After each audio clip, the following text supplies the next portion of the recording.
And hello everybody, welcome back to the channel guys. I hope you're all well. Before we do get into today's video, as always, please do smash that like button and subscribe to the channel for daily Rangers content. Guys, in today's video we're going to be discussing some transfer news. As I said, there has been a deal agreed, so of course we'll discuss that. That is pretty much breaking. We're also going to be going through the shit show last night where Rangers were eliminated from the Champions League, embarrassingly, as they lost 5-1 to PSV Eindhoven. And then I'm going to be talking about the final 2 days of the transfer window and discuss why Rangers can't and shouldn't be making a mistake and falling asleep at the wheel. But let's start with the breaking news. Of course, that comes from Fabrizio Romano, and basically he has confirmed, it's here we go, Glenn Kamara to Leeds United is a done deal. He's travelling, or he's in Yorkshire now to do his medical, and will be a Leeds United player come this evening. As I said, a fee has been agreed between the two clubs. We report to you that yesterday. Personal terms are now agreed also.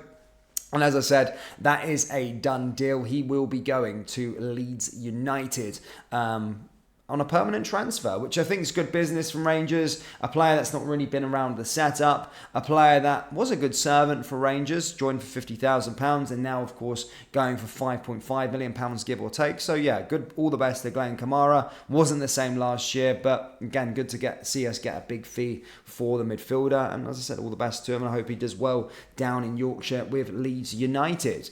Now, with regards to the other stuff, guys, as I said, there's 2 days left of the transfer window.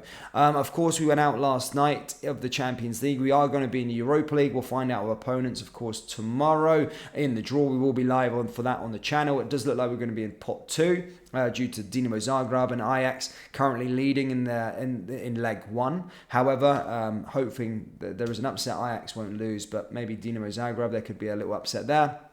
Very much doubt it, but it does look like we're going to be in pot 2 for the upcoming Europa League campaign. Now, it was an absolute disaster last night, and as I said, I had no qualms in terms of going out of the Champions League. I didn't really think we were going to go into the Champions League, if I'm being perfectly honest with you.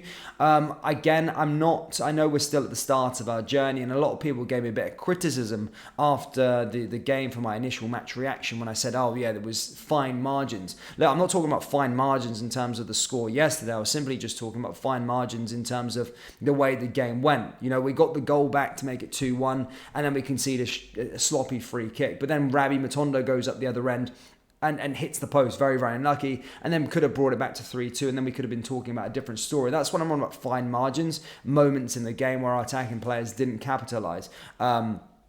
So that's what I was meaning by fine margins. I want some fine margins about our defensive shambles that we were yesterday, but also the scoreline. I wasn't reverting towards that. Yesterday, I'd seen a lot of problems in us, and something that I'm not overly excited about. As I said, I've been going into this one. I've not been getting carried away. I have seen warning signs within our game in terms of the attacking players, obviously giving the benefit of the doubt. But I don't think our attacking players have really got that oomph yet. In terms of what we had last year, we were struggling to score goals. And again, it's the same case it looks like as though we're doing right now. But there's even a bigger problem with our defence. Our defence are leaking goals from set pieces especially. We're really, really bad in that area. The only commanding figure, which is an opposite from last year, is the goalkeeper. Jan Butland probably kept the game to around respectable. Could have been 8 or 9 goals without him. So again, we've got a great goalkeeper, but we need to build apart from that.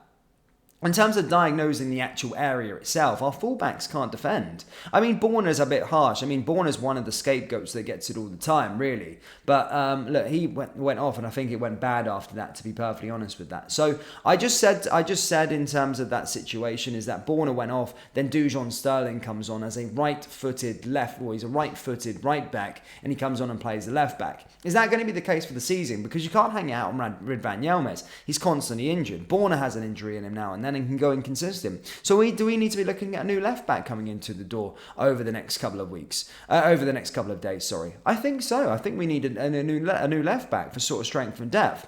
And then we're talking about the centre back position as well. This is why I don't want Rangers to make a mistake, because we've been talking about a left-sided centre back, or a centre back in general, for much of the transfer window. Now I know with Suter and Goldson, people like this partnership, and you know Goldson didn't cover himself in glory yesterday, not marking the correct people, and that howler of an own goal.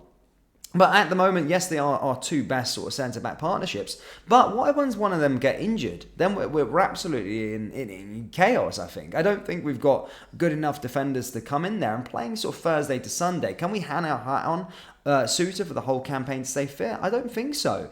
So we need a new centre-back in ASAP Rocky as well. So, and not only that, our attacking players. Where's the winger? We've not replaced Ryan Kent. We've not got replaced Fashion Zakala Riva. We've literally no wingers that play on the right or the left. In terms of our creative output, I don't know why we've not signed one of them. Now, I just seen over the other side of the river, and I know people don't like me comparing and saying about Celtic, but Celtic signed one of our transfer targets that we were after for much of the season. What was wrong with him? His goal output was crazy, goals and assists. And you know what? If he does really well over there at Celtic, Bill's going to come under a lot of scrutiny. So here's hoping he drops an absolute howler over there, because he was one of our signings that we were meant to be going in for, and he has great numbers. And a player that we actually need on our team. So everyone keeps thinking we're the finished article. Bill said that we're going into having a quiet end to the transfer window. I don't think we should be making this mistake going into the final 2 days. I still think we need some more signings. And to think, we've got £5.5 million for Glenn Kamara. I don't think we've even spent much money. I think we spent about £1 million, honestly, in terms of if you look at the net spend. We spent about £1 million with the outgoings going out the way. So I do think it's a bit of a situation that we can't be falling asleep at the wheel here. As I said, we're not even in the top of the league, but everyone's kind of getting excited by what's happening over across the city in terms of them being in a bit of a disarray and having a slow start to the season.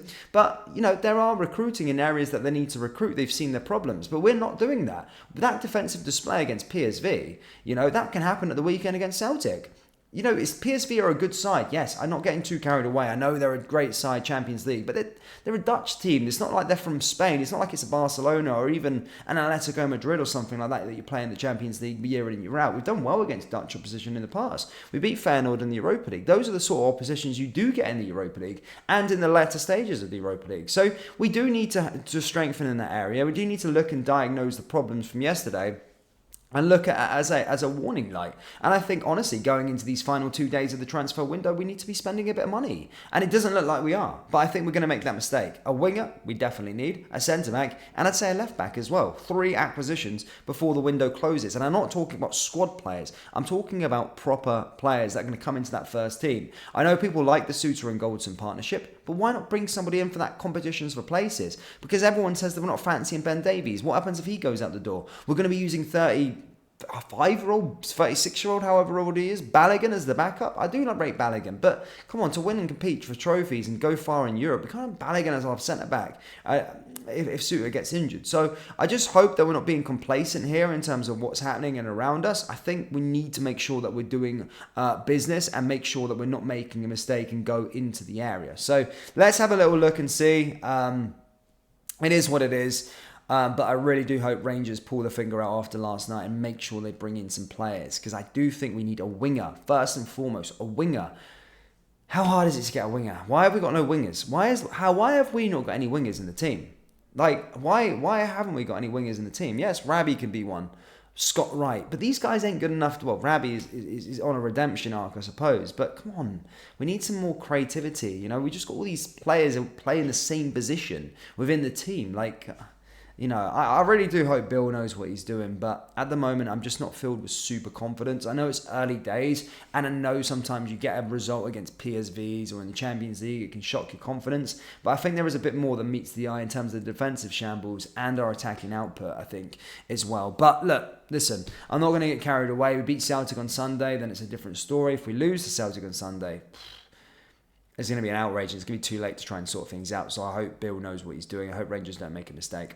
But that's all I've got for you today, guys. Do let me know your thoughts down there in the comment section below with regards to Glenn Kamara. And do you think we'll sign anyone between now and the end of the transfer window? Yes or no? Let me know down there in the comment section below.